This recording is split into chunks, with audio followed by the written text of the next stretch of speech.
সাল্লাল্লাহু সবচাইতে শ্রেষ্ঠ জিকির লা ইলাহা, এর চেয়ে শ্রেষ্ঠ জিকির আছে? কথা বলেন।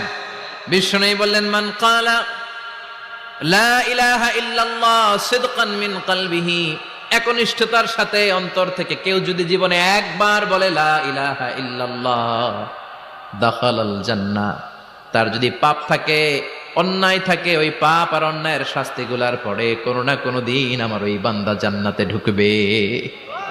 একবার যদি খালিসান মিন কলবিহি সে পড়ে লা ইলাহা ইল্লাল্লাহ, তার জন্য জান্নাতকে অবধারিত করে দিয়েছে কে?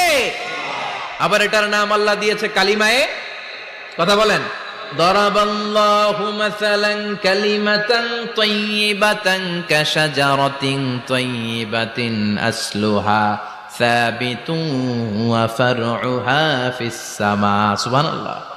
পবিত্র বাণী, এটা কালিমায়ে তাইয়্যিবা। আবু সাঈদ